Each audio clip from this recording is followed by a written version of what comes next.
En el transcurso del milenio 2 a.C., nacerán en el Egeo, de cara al mar y al oriente, dos civilizaciones, la minoica en Creta y luego la micénica en el continente. En Oriente, 2 milenios antes de la consolidación de estas culturas, serán los sumerios quienes inventarán el arado, la rueda, el torno del alfarero, el barco a vela, las armas y útiles de cobre y bronce, cuyo uso se esparcirá por todo el mundo. Serán los primeros en desarrollar la escritura, con un fin administrativo contable.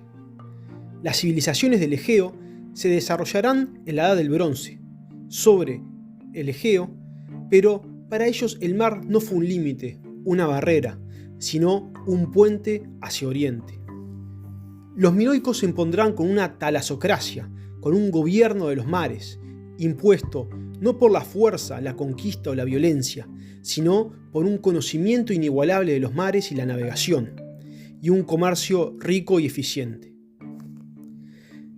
Los minoicos irán minoicizando el Egeo a medida que expandan su comercio. Serán también los minoicos quienes iniciarán a los micénicos en la práctica del comercio exterior, en la organización de los palacios como unidad de producción, en la fabricación y exportación de cerámica, de objetos de lujos. La escritura lineal A de los minoicos inspirará el lineal B de los micénicos. De los minoicos también tomarán los conocimientos científicos y técnicos para la construcción de elegantes palacios decorados con frescos, estructuras antisísmicas y obras hidráulicas. Pero toda esta civilización rica y ostentosa, que había vivido más de 1000 años, con palacios, reyes y sus séquitos de sacerdotes, escribas y heraldos, con fortificaciones ciclópeas, que llegó a ser la tercera potencia por detrás del Egipto y Babilonia, de forma enigmática para los historiadores, en el siglo XII a.C., será barrida de la faz de la tierra. Probablemente por la incursión de unos pueblos, conocidos como los dorios, que habitaban en la periferia del mundo micénico sin pertenecer a él. Un pueblo que había desarrollado el hierro de una dureza mucho mayor que el bronce, que pudo haberle dado una ventaja decisiva en la batalla. La Grecia micénica entonces desaparecerá del mapa. Las ciudades serán destruidas, las poblaciones serán diezmadas y sus habitantes huirán a refugiarse a los valles remotos, a las montañas e islas del Egeo. Entrará así Grecia en la Edad Oscura. Pero al ser eliminados los poderes instituidos, los palacios como unidades de producción, la aristocracia, la estratificación social, el comercio exterior, las grandes poblaciones, es decir, todos los elementos que generaban grandes desigualdades, de las cenizas de esta civilización brotará el germen de la democracia, de la igualdad y la forma de organización político y social que serán conocidos como ciudades-estados. Surgirá entonces una Grecia radicalmente distinta a la anterior y a todas las civilizaciones, que determinará el futuro de Occidente.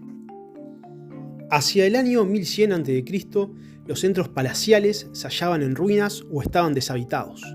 Y lo mismo ocurría con la población de las otras animadas ciudades y aldeas de todo el mundo griego. Las pérdidas culturales fueron catastróficas y permanentes. Para los historiadores y arqueólogos, parece que la mano de un gigante hubiese barrido la civilización micénica. Durante los 450 años siguientes no se construirá en Grecia ningún edificio monumental de piedra. El arte de la escritura se olvidó y no volvería a nacer hasta el siglo VIII a.C. En todo el mundo griego, la población cayó estrepitosamente. Con la desaparición del comercio exterior micénico, los fenicios se convirtieron en los amos del Mediterráneo oriental, dominio comercial de los mares que se podría decir que detentaron por casi 1000 años, hasta que Roma venció a Cartago en el siglo II a.C. en la Segunda Guerra Púnica. No se sabe con exactitud qué fue lo que causó esta catástrofe del mundo micénico, pero con la caída de los reinos micénicos llegó un nuevo pueblo a Grecia, los dorios. Estos reclamaban ser los Heráclidas, descendientes de Hércules, que habían sido expulsados de Grecia siglos atrás, de forma tal que ellos se jactaban de ser los verdaderos aqueos. Estos pueblos se irán mezclando, pero se conservarán los dialectos. La palabra dorio es un diminutivo de una palabra que significa los que combaten con lanza, lo cual nos da una idea del carácter combativo de este pueblo. Los dorios se fueron asentando en el Peloponeso y en algunas islas del Egeo. Habían desarrollado el uso del hierro, mucho más duro y resistente que el bronce que trabajaban los micénicos. Pero la invasión de los dorios es parte de un fenómeno de dimensiones mucho mayores. Los dorios a su vez fueron empujados por otros pueblos, conocidos como los pueblos del mar, que invadieron también el poderoso y esplendoroso imperio hitita, situado en Asia Menor, acabando con él y empujando a los filisteos que estaban ubicados en Anatolia a la actual Palestina, y llegando incluso a invadir el magnífico imperio egipcio, el cual pudo detener la invasión no sin grandes costos. Pero Egipto nunca se recobraría de este golpe. En Grecia, al desaparecer el palacio como forma de organización, desapareció también la organización económica y política centralizada. El poderoso Wanax o rey y sus séquitos de oficiales, escribas y operarios que habían sostenido el sistema redistributivo desaparecieron para siempre, quedando solo en el recuerdo aquellos caudillos guerreros legendarios que gobernaron reinos grandes y prósperos. Junto con la desaparición de los palacios, también se desvaneció el comercio, la demanda de incrustaciones de metales y de pinturas al fresco, lo mismo que el arte de la escritura, que fue una necesidad de los palacios para poder llevar una contabilidad y un registro de sus actividades y materiales.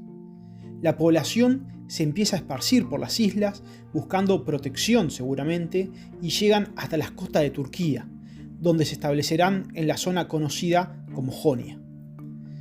Con la desaparición del comercio exterior, dejan de importar cobre y estaño, necesarios para poder fabricar el bronce.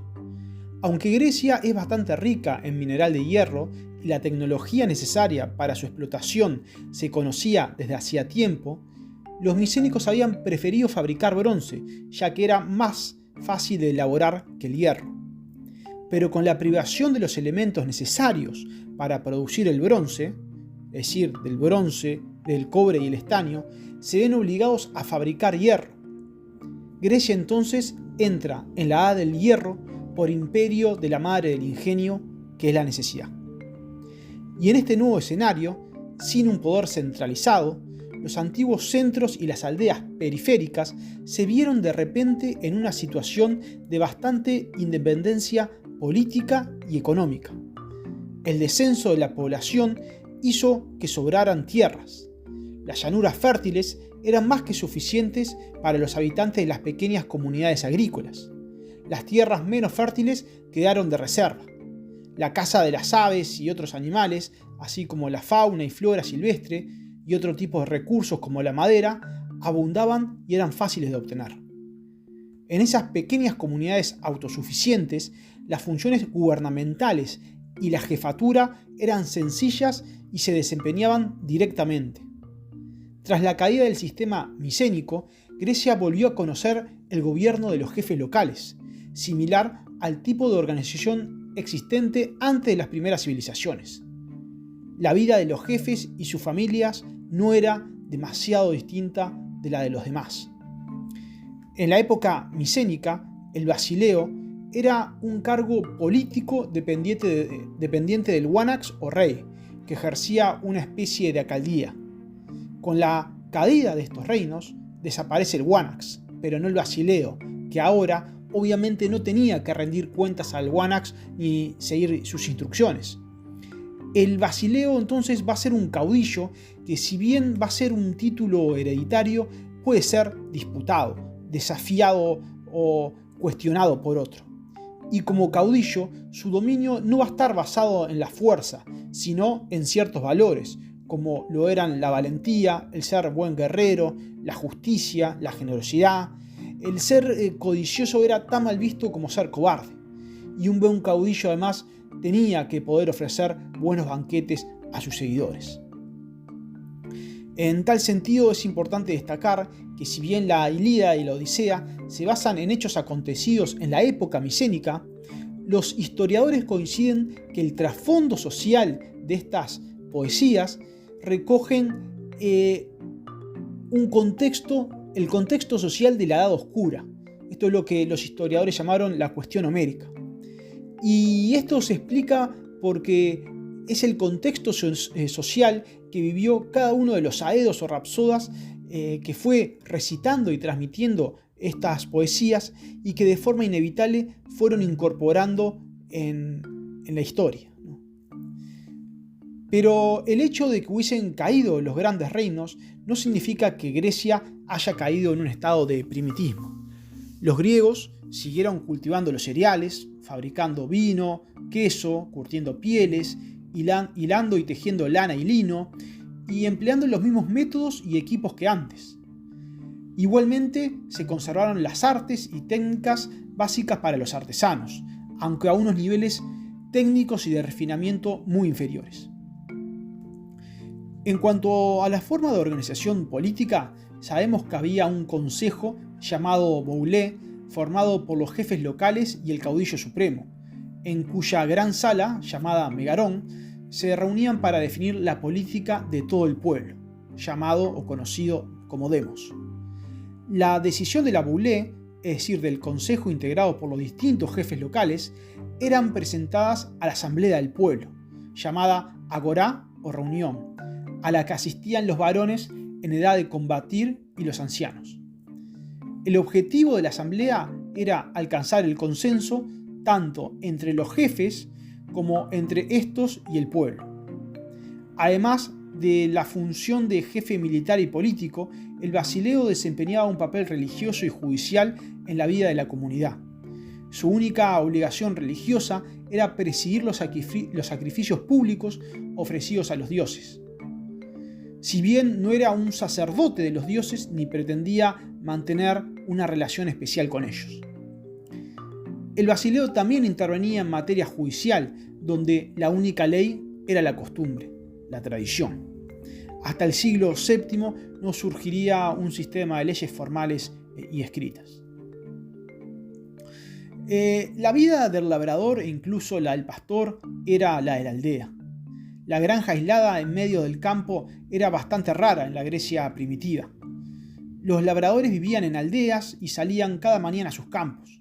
Las aldeas griegas eran comunidades permanentes y fuertemente cohesionadas. La unidad social más pequeña y fundamental era la familia, conocida como el oikos. En la sociedad griega, el átomo no era el individuo, sino la familia, que era el centro de la existencia de la persona. La principal preocupación de todos sus miembros era la conservación, la independencia económica y la condición social de la familia, porque era el órgano que ofrecía protección, cuidado y trabajo. La sociedad era patrilineal y patriarcal. El padre era la autoridad suprema, autoridad impuesta primero por la costumbre y después por la ley. El linaje que contaba era el suyo, y cuando éste moría, las propiedades se dividían a partes iguales entre los hijos. Aunque las hijas no heredaban directamente, recibían una parte de la fortuna en calidad de dote. La recién casada pasaba a residir en la casa de su marido. Así entonces los hijos pertenecían al oikos del marido y no al de la madre. Pero una práctica generalizada entre los caudillos era acoger en el seno de su familia al marido de su hija, en contradicción con la tradición.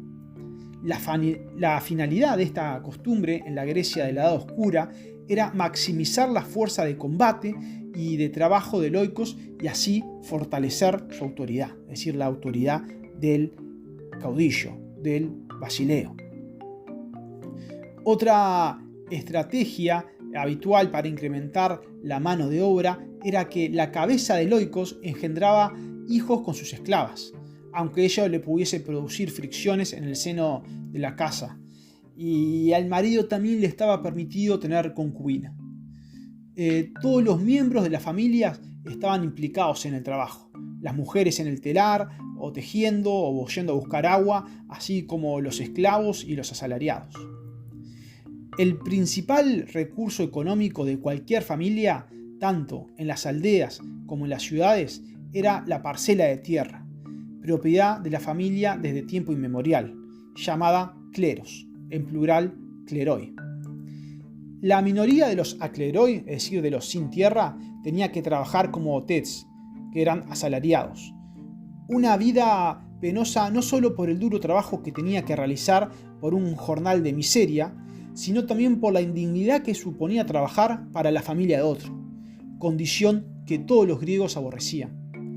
A partir del siglo VIII, la escasez de tierra se generalizaría y se convertiría en un grave motivo de tensión entre la minoría de ricos y la masa cada vez mayor de ciudadanos pobres, lo cual provocaría una gran migración hacia todo el Mediterráneo. No obstante, los excedentes agrícolas de la élite no estarían muy por encima de sus propias necesidades de consumo, por lo demás cada vez mayores, porque entonces había muy pocas posibilidades de comercializar el excedente de productos alimenticios. La tenencia de animales era una muestra de riqueza y de prestigio. El solo hecho de ver grandes manadas de animales pastando en los prados y en las laderas de las colinas permitía comprobar el rango y la condición de su propietario. El ganado era un símbolo entonces de prestigio e incluso servía como una forma de evaluar las cosas, es decir, servía como patrón para determinar el valor de los bienes, práctica habitual en las sociedades premonetarias. En latín, la raíz de la palabra pecunia, que significa dinero, es pecus, que quiere decir cabeza de ganado. De ahí que en español, en el léxico jurídico, aún se utiliza el término pecuniario, indemnización o pena pecuniaria, es decir, una pena en dinero. Pero aunque las élites poseían cosas que los demás no podían permitirse, como por ejemplo carros, caballos y objetos de metales preciosos, la mayoría de las diferencias eran solo relativas, más cantidad de esto, mejor calidad de aquello. La vida cotidiana de los caudillos y sus familias era más cómoda y más agradable, tenían más criados y, lo que es más importante, más tiempo libre.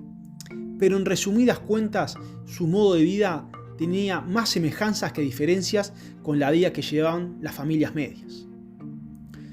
Aunque la recuperación fue lenta y siguió un ritmo muy distinto en las diversas regiones, el progreso fue constante. Las aldeas micénicas abandonadas renacieron, y aunque su número fue escaso y sus proporciones pequeñas, aparecieron nuevos asentamientos. También mejoraron las comunicaciones, tanto entre las diversas regiones de Grecia como entre los griegos y el Oriente. El comercio exterior, que prácticamente había desaparecido a finales del siglo XII, se reanudó, por más que a unos niveles muy reducidos. Hacia finales del siglo X, los grandes movimientos de población hacia Grecia y dentro del propio país habían cesado. Grecia había alcanzado una estabilidad que no conocía desde la época de las destrucciones. Todos los lugares importantes para vivir, por ejemplo Argos, Atenas, Corintio, Nosos, Esparta, habían sido ocupados de forma ininterrumpida desde la Edad del Bronce, por la sencilla razón de que eran lugares buenos para vivir. Gracias a las tierras de cultivo y a los pastos circundantes, buena parte de ellos eran autosuficientes desde el punto de vista económico, lo cual le dio independencia y el potencial para construir las ciudades-estados. A partir del siglo IX comienza a acelerarse el desarrollo material de este pueblo, que se refleja principalmente en las cerámicas. Se puso de manifiesto un nuevo espíritu artística y estético. Los artesanos comienzan a hacer alarde de sus técnicas y vuelven a aparecer los motivos tomados de la naturaleza y el hombre. En la Edad Oscura, entonces, Grecia va a renacer, con una nueva estructura política, económica y social, donde gracias a la escasa población, las comunidades serán autosuficientes e independientes, donde no habrá un poder centralizado, y donde la unidad de producción será la familia y cada familia tendrá su tierra, y donde los jefes consultarán al pueblo sus decisiones, algo que sería impensable en los imperios de la época. Por ejemplo, en Egipto, el faraón era la encarnación del dios Horus, y los dioses no consultan con los hombres. En el año 900 a.C., la civilización griega se hallaba en el umbral de una nueva era, y Grecia entrará así en la Edad Arcaica.